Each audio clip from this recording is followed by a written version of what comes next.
Well, welcome back to the sports bar here at the Stadium of Light. And everyone is very happy with the performance this evening. And Danny, really the job was done. The job was done in the first half. Yeah, it was, wasn't it? Yeah, early on in the game. In fact, I think as we're seeing a lot of the Sheffield Wednesday fans leaving early. Game was done half an hour in, I think, and then saying their second half came back out. It almost become a little bit pedestrian, a bit of keep ball. They tried to have a little bit of a go Sheffield Wednesday, but couldn't get themselves back into the game, and that was comfortable 3 points. I think we should look back through the action then. Let's have a look through the highlights and see how Sunderland won it in the first half. We're just waiting for the footage to come up. Here we go. Yeah, there we are, and that's and the goal comes from that free kick, doesn't it? We pressed them quite high, forced the free kick, win the corner from the Alex Pritchard free kick, and then, as we say, when the ball comes in there's only one person who wants to win that ball when it comes in, and it's Dan Ballard. He gets the run on his man, comes powering in, too much for them, and that gets us on our way early on. And you can see the delight on his face. The knee slide comes out, and said there he got his first goal for the club at Queen's Park Rangers a couple of weeks ago, but he will have enjoyed that one a lot more, I'd imagine. From a Sheffield Wednesday point of view, who's at fault there? Is it Diaby? Because he's his man. Well, if you look at it, you've got the blocker there, you've got the zonal markers across the 6-yard line, really, and nobody comes to meet it. You see it from this angle a little bit better there. He goes to go near post, checks his run, comes back, and then he's the one that wants to go on there, get his head on the end of that cross. Can the goalkeeper come? Probably. You know, by the time Dan heads it, he's 5 yards out, really.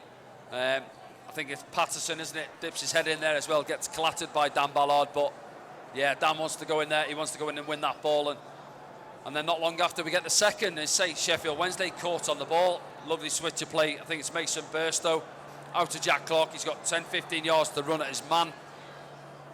Jeff Hendricks comes across to try and double up. They don't put the brakes on, allow Jack to come inside. Great strike, finds that bottom corner, and 2-0. And we know what Jack's all about. People in the room know what he's about. You know what he wants to do, but stopping it is a different thing. And when Jack's in full flight and he's on his A game, that's what he brings to the party. Yeah, another excellent goal from Jack Clark. Only a couple of minutes, and that was under 10 minutes. You know, the 7th minute, Jack Clark scored his first goal, and the writing was on the wall from then on in, really, wasn't it? Yeah, it was. Yeah, we were saying before the game as well, can we start the game right? You look at it, it's like Southampton up the game, wasn't it, really? You know, 2-0 up after 7 minutes away from home. The crowd was hostile. You know, they're obviously in poor form at the bottom end of the table. And yeah, 2-0 down at home after 7 minutes is not ideal. And then, yeah, little to go on in that first half. That one there, you can see it from this angle. It is going past that left-hand side post. Anthony Patterson's not sure. Puts it behind for the corner. And then they have this effort, and I think this is the other one, isn't it? Just up and over. Decent strike, but it's always on the rise. And that was pretty much all they had in that first half. And it was they were chasing shadows for a lot of the game. You know, we controlled play. We dictated the pace and the tempo of the game, really. And yeah, it was well, from our point of view, it was game over by half-time, wasn't it? The lads could go out there, relax, and enjoy their football in the second half. Yes, there was changes for both teams, but yeah, the game was done. Yeah, you mentioned that you had a couple of players who stood out for you in the game, but Mason Burstow, while he was on the field, was involved in everything, really. Yeah, he was. Yeah, that's probably his best run out for the club so far. I think, you know, lovely little turn from him here. Diaby there, difficult evening for him. He loses his foot in, panics, has a little pull out at his shirt. You see it from this angle now. There it is, got a piece of his shirt. Patterson comes across on the cover, but good decision from the ref and the linesman, and Jack steps up. 3-3 from the spot so far this season, 7 goals under his belt, enjoying his football. Yeah, Sunderland have found their penalty taker this season, haven't they, in Jack Clark, but he's in such good form, isn't he? He's a pleasure to watch every single game. Yeah, it just looks like he's always going to get a goal. Oh, well, until he misses one, I think he's going to be on penalties, but even then I'm sure he's got the confidence and he'll want to step up. But and we could have had a couple more. You see Job there just coming in behind Mason. We mentioned it at the time. Mason doesn't know that. You see it. Keep your eye on Job at the bottom of your picture. Just ghosting into that area, edge of the box, and then if he overs that there, leaves it for him. Job's striding onto it with a firm side foot finish, I think. But yeah, just time and time again. And I said the difference you see tonight is Sheffield Wednesday did come out and press us a little bit higher. whereas Cardiff sat back and we found it difficult to break them down. But you see time and time again, they're running back towards their own goal. You know, Mason there gets the strike away 25, 30 yards out, but he does the hard yards there. He runs in behind, brings the ball down. He could have slipped in one or two of the runners outside him, but he takes the strike on. And then Dan Neil, late on, Dan was excellent again this evening, I've got to say it. Control in midfield, energy in his legs, in the tank. You know, we've got him down as the sitter in our shape when we set it up. But you see him there, look, they're not matching runs there. Dan's getting into the box there. Complete midfielder's performance, really, isn't he? Doing the dirty work, but at the same time getting forward as much. And then, Dan Ballard right on half-time as well, isn't it? Just trying to find the top corner with that header to try and get his second goal. But from their point of view, it's poor luck.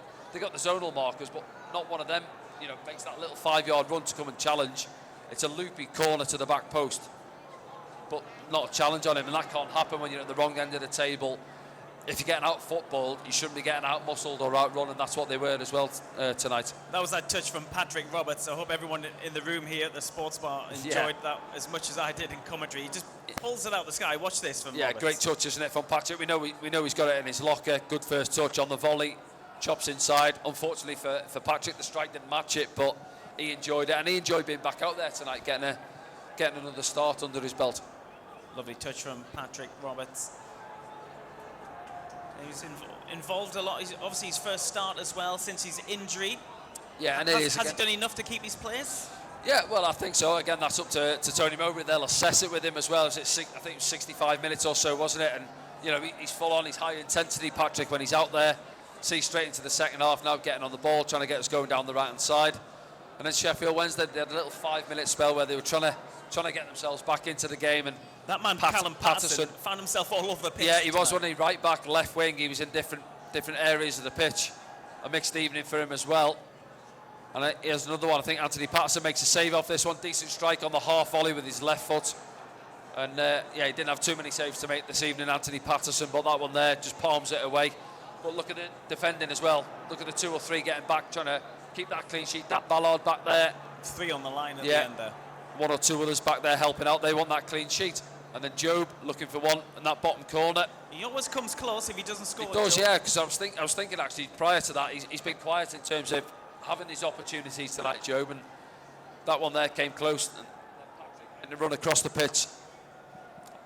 Alex Pritchard finds him round the goalkeeper, trying to cut it back for Mason Burstow. Defender gets back to help out. Again, Sunderland just show what they same can clip do again, with isn't the it? ball, That one, yeah. But yeah, again, I said in the second half, it is hard sometimes to, you know, you want to keep on going. I said it in comms there, where do you want to go and get the 4th and the 5th goal, and obviously we're making changes. These lads have got the opportunity to come off the bench and try and impress, get themselves a goal as well. But sometimes, actually, you take your foot off the gas. You know, you feel the game's won.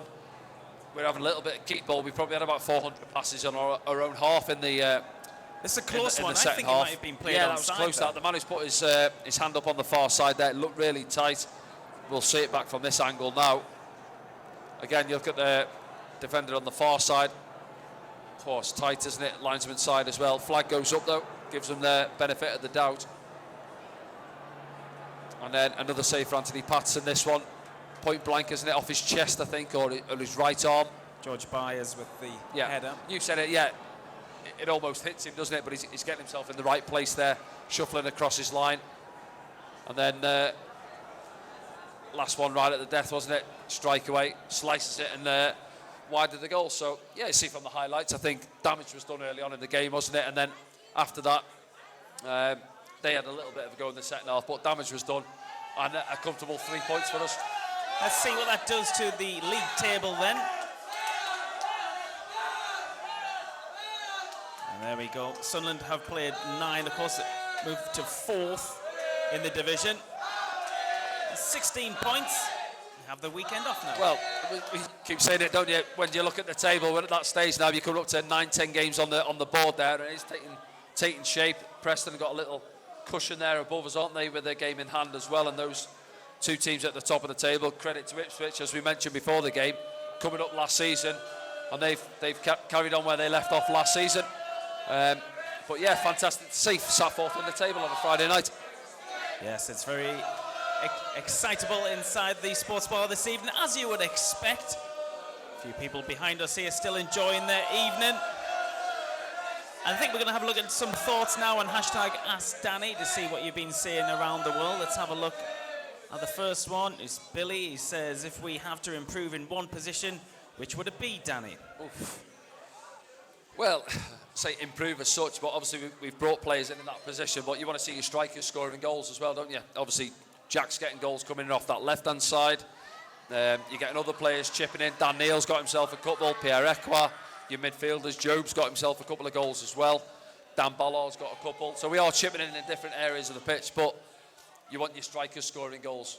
You know, if you come to the end of the season, the players at the top end of the pitch, you're looking at 29, 30 goals a season, aren't they? So if we get these lads up and running, we mentioned it before the game, competition for places, whether it's Rusyn, you know, Mason tonight, I thought he was decent in that first half, but he hasn't got himself a goal. So they've got to keep on working hard, and I'm sure once they get one, they'll start to flow. But in terms of where would I look to strengthen in terms of positions, well, you look at that defensive midfielder role, which I think we talked about, but obviously Pierre has done that role quite well.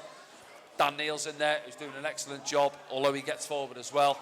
So he's asking that question. We just won 3-0 away from home. We've been scoring goals for fun, albeit we didn't score against Cardiff last week. Yep. But yeah, at this moment in time, it's hard to say where would we look to strengthen. Let's have a look at another thought here as we ask our fans around the world. Lisa, who says, my 10-year-old daughter Lily asks, would you have let more players have got to run out tonight? Well, we did see Jensen Seal, didn't we, come on late as well? Yeah, it's like 60, 65 minutes, wasn't it, before the subs started to come on the pitch. But then I think he got it right, Tony Mowbray. You know, you bring it, Sheesh came on, Barr came on, Seal, as you said, making his debut there. Chris Rigg coming on, getting some minutes as well. So yeah, the lads, when you get the opportunity, he freshened it up, and you said it there. You've maybe got an eye on that game coming up in midweek next week as well. And when the game's won like it was so early on, then he has that luxury really of not having to leave the likes of Jack on. He can give Jack 15 minutes break at the end of the game, keep him fresh for next week for Watford on Wednesday night. And as you say there, Patrick as well, 60-odd minutes under his belt. He's done his job. Then you bring in Abdullah Barr on as well. So no, I think he got the balance quite right this evening. Okay, let's have a look at another thought here. Oh, little baby there. Personally, I think we haven't played a bad game of football this season. Is it too much to be looking at an automatic spot? Little man loves watching the Wizards. There we go, from John. No, not really. I think he's spot on. Yeah, we've lost games this season, but we've been in every game we've played. Yeah, we lost those goals as well by the odd game. I thought we were the better team down at Preston. Ipswich could have gone either way. They had a few opportunities. And then Cardiff on Sunday. Did we deserve to do that? Absolutely not. So, no, we've been in every game we've played. I always fancy us when we turn up. We've got players at the top end of the pitch who can hurt teams. And when we turn up, we're going to give anyone a game this season. So, yeah, no, I'm confident going into games. And the final one, I think, this evening from Carl says, are you going to give a 30th birthday shout out for Alex? They're in Quinn's Bar behind us somewhere. Is Alex still here? Happy 30th! Happy 30th, Alex. Yep, have a good one. All right, okay, I think we are done for this evening. We are back on Wednesday night, and that is a 7:45 kickoff at the Stadium of Light. We'll be back on the gantry for that one against Watford. And we will be back again on Saturday as well following that. 2 home games next week on SAFC Live. Go to sfc.com for your streaming passes. Sunderland have beaten Sheffield Wednesday this evening by 3-0. We'll see you next time.